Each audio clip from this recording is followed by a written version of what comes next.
Gratidão aos nossos músicos por essa harmonização maravilhosa. Bom dia a todas e a todos. Estamos todos bem nesse domingo? Apesar do calor, né? Mas calor também é bom. Daqui a pouco vem chuva. Deus manda chuva daqui a pouco.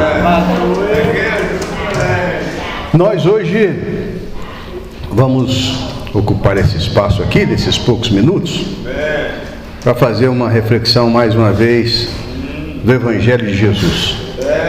E a nossa fala hoje, ela está no capítulo 5 do Evangelho de Mateus, que trata do Sermão da Montanha, que é aquela maravilha que Jesus deixou para os nossos irmãos e irmãs alcançarem a sublimação, chegarem mais perto de Deus.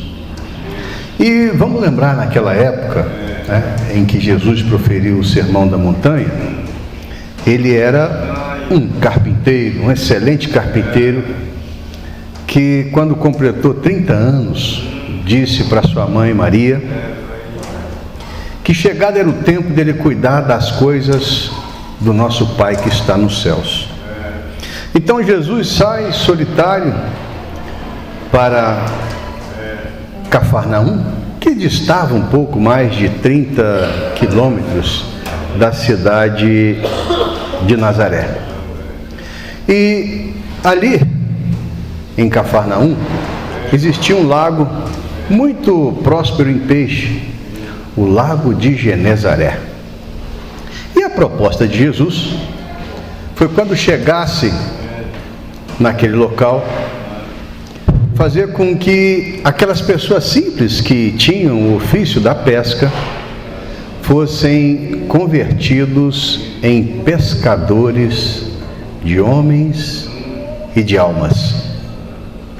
E quando chegou, ele tinha o propósito então de começar o seu apostolado, mas querendo continuar o seu ofício. Então ele aprendeu o ofício de pescador para suprir a sua sobrevivência. E uma das primeiras pessoas que ele se divisou foi André, filho de Jonas, irmão de Simão. E numa fala simples do mestre, André se convence de que aquele ali era o tão sonhado Messias que as Escrituras traziam. Mas, historicamente falando, depois do profeta Malaquias, 600 anos ficaram sem que o povo de Israel tivesse um alento, uma mensagem de um profeta falando desse Messias. Então lembremos que naquela época o povo judeu estavam sob o jugo de Roma, era um povo dominado por Roma, e buscavam, sobretudo eles, na visão do mundo, que esse Messias iria libertá-los do jugo romano. Mas Jesus queria muito mais. E quando ele chega, após André dizer que ao seu irmão Simão que encontrara o Messias, eis que Simão Pedro, quando chega próximo de Jesus, ele convida Simão a ser então um pescador de homens e um libertador de almas. Quando Cristo começa então ali com seu ofício de pescador, ao chegar naquelas tardes maravilhosas, ali no pôr do sol, na varanda da casa de Simão, Jesus começa a falar então sobre a lei, sobre aquilo que os escribas e fariseus traziam. Mas começa então Jesus a apresentar aquelas pessoas simples e ignorantes, não o Senhor dos exércitos que Moisés falava, mas um Pai misericordioso e bom. E cada uma dessas pregações que o Cristo fazia a respeito da elucidação do livro da lei, mais pessoas iam juntando, até que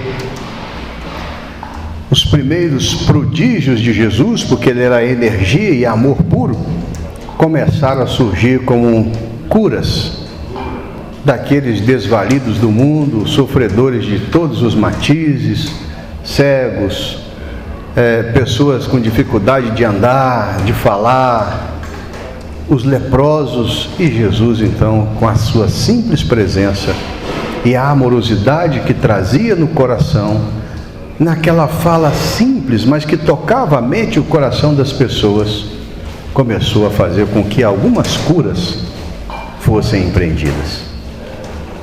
E como aumentava muito, porque ali em Cafarnaum, em Betsaida, em Betânia, aquelas cidades próximas começaram a ouvir então falar desse jovem, aquele jovem de estatura justa, de cabelos sobre os ombros, com um olhar sereno, mas que trazia conforto aos corações que o ouviam. E numa dessas tardes que chega Jesus então vindo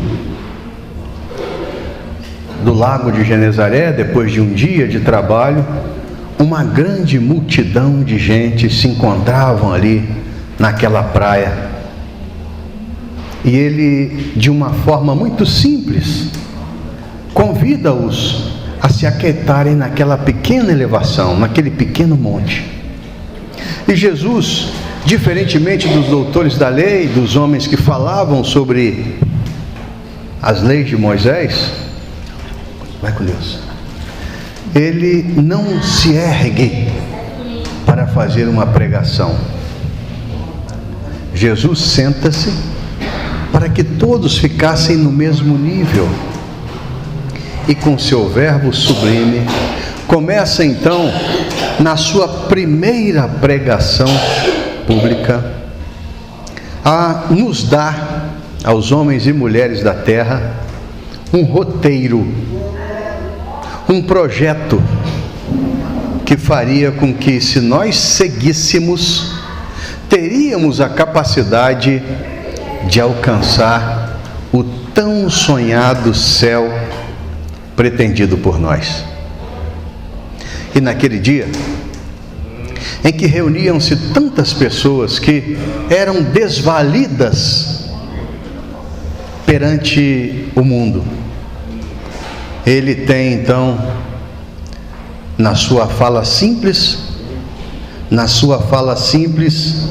ele tem a possibilidade de tocar o coração de todas aquelas pessoas, e nos traz então, nesse projeto, nesse roteiro, para alcançarmos a felicidade, ele nos traz 9 itens para que nós pudéssemos seguir e chegássemos mais próximos de Deus. Interessante que o nosso divino amigo Jesus, nesse seu roteiro, ele divide em 3 partes de 3. As 3 primeiras bem-aventuranças, que nós vamos falar hoje, que combina com bem-aventurados os mansos e pacíficos, essas 3 bem-aventuranças eram de nós para conosco mesmo. As 3 seguintes eram de nós para com os nossos irmãos de caminhada. E as 3 últimas, de nós para com Deus. Então não são frases soltas, é uma sequência que didaticamente nos aproxima do nosso Pai Celestial. E Jesus começa escandalizando, na sua primeira bem-aventurança, aquilo que a lei trazia, porque os doutores da lei, os escribas e os fariseus, diziam que os bem-aventurados seriam aqueles que eram possuidores da fortuna, do poder e da fama, e logicamente com muita saúde. Então Jesus desconstrói esse discurso, fazendo com que aqueles que experimentavam sofrimentos tivessem a possibilidade também de se aproximarem e de serem protegidos por Deus. Então a primeira bem-aventurança é: bem-aventurados os pobres de espírito, porque deles é o reino dos céus. Então aquelas pessoas que achavam que eram sem sorte, sem destino, sem guarida, sem a proteção de Deus, Jesus apresenta a eles, aqueles que eram pobres de espíritos, a possibilidade de alcançarem o reino de Deus. Mas quem são esses pobres de espíritos que Jesus falava?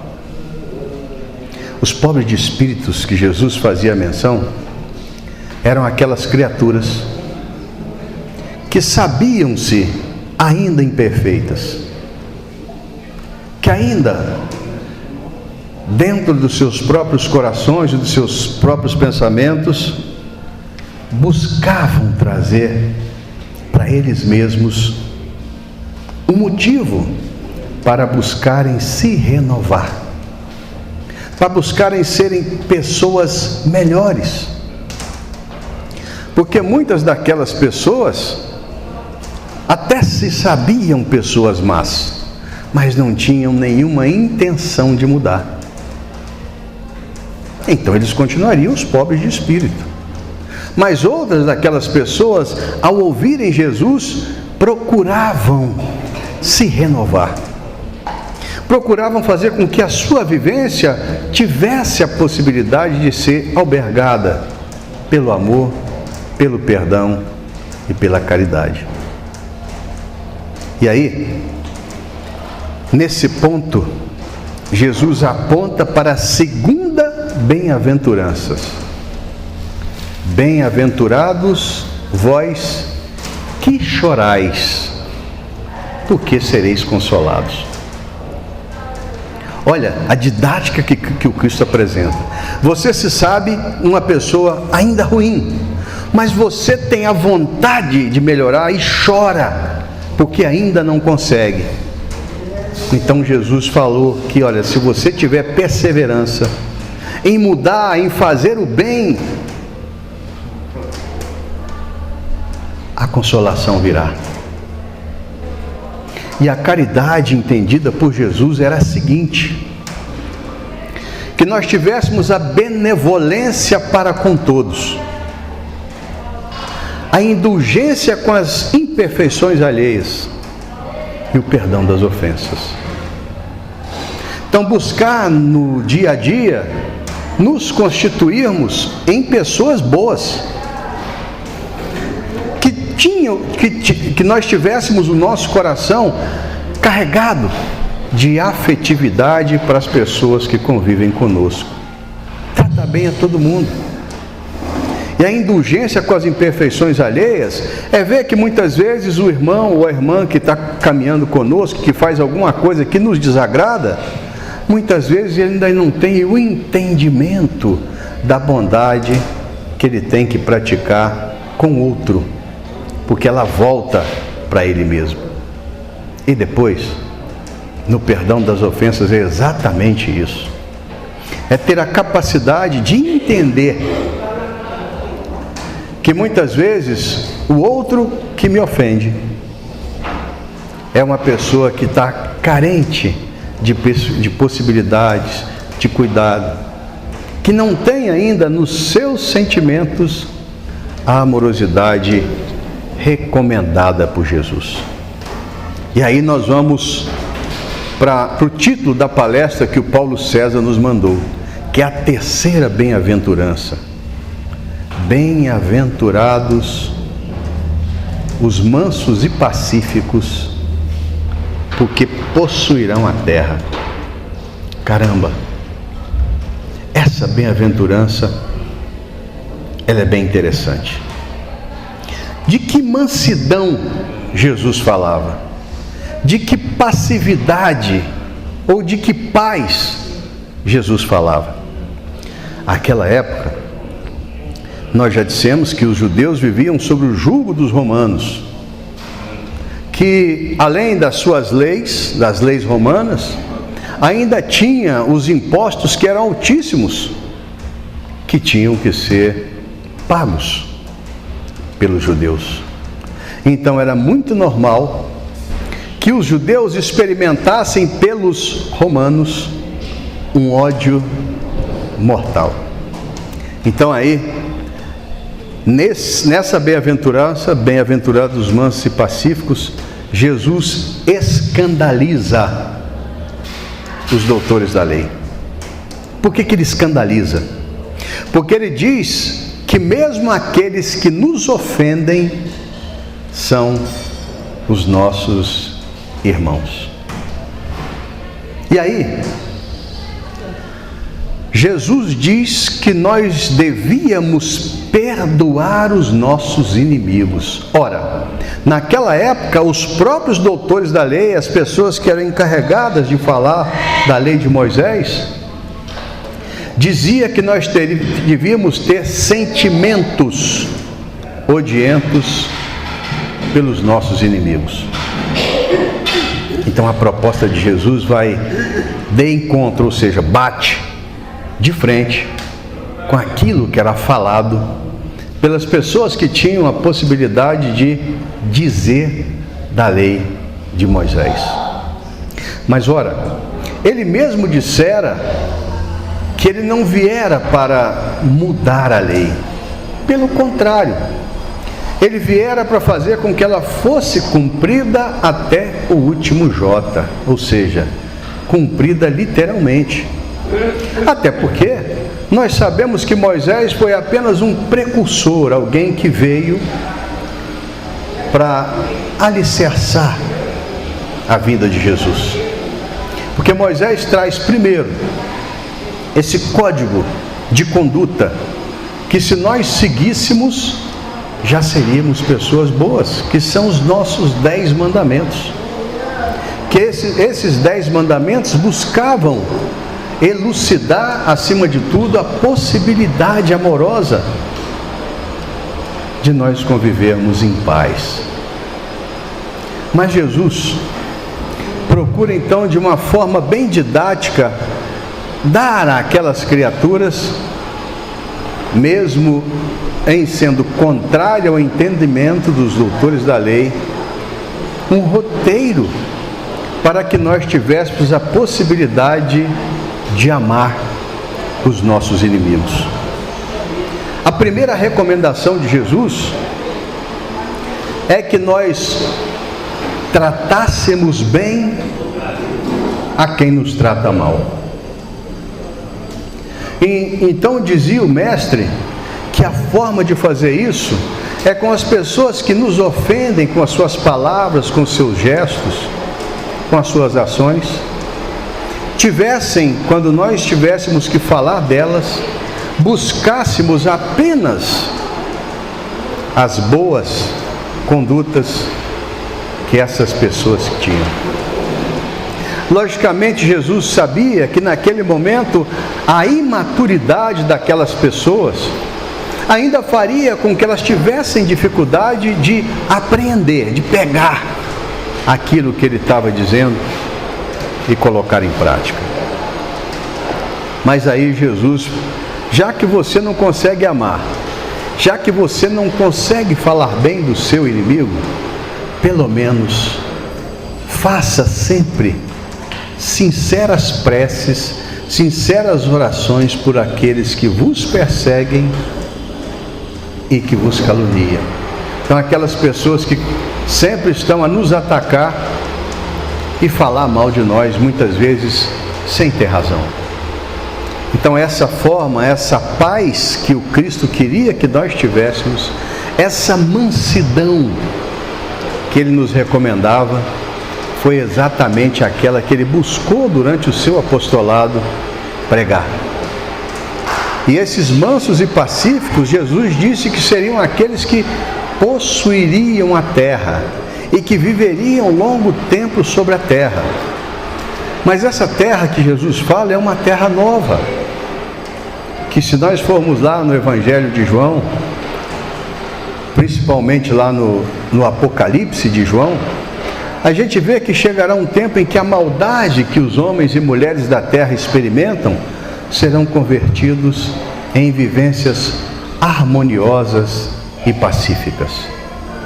E por derradeiro, quando Jesus disse que queria nos dar a sua paz, queria que nós tivéssemos a capacidade de senti-la e vivenciá-la dentro de nós mesmos.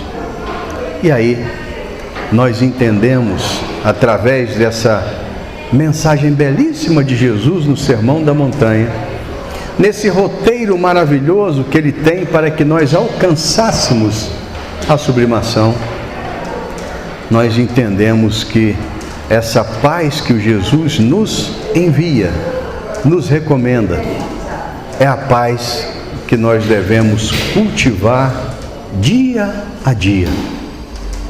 A partir do momento em que nós temos a possibilidade de despertar, de dirigir ao Pai misericordioso a nossa gratidão por mais um dia, de ter a possibilidade de agradecer pelas pessoas que conosco convivem, por mãos amigas que nos auxiliam, por mãos amigas que fazem o nosso alimento, por mãos amigas que nos dirigem, por mãos amigas que nos visitam. Então, é essa paz que Jesus nos recomendava que nós temos que seguir. E nessa paz e nessa harmonia, nós convidamos a todos nesse momento para que buscássemos na nossa mente aquela figura maravilhosa de Jesus. Ali no Sermão do Monte, naquele entardecer maravilhoso em que Ele estendia as suas mãos, buscando tocar todos os corações e todas as mentes. Que nós possamos nos projetar ali para o Lago de Genezaré, pedindo a Jesus que as suas bênçãos caiam sobre todos nós. Divino amigo Jesus,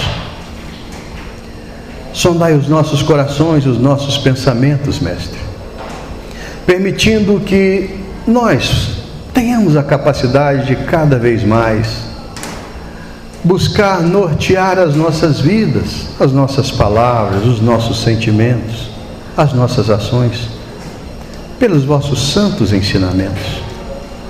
Que nesse momento, Senhor, possam advir das esferas sublimadas do amor, dos hospitais do espaço, dos laboratórios siderais, da nossa mãe natureza próxima.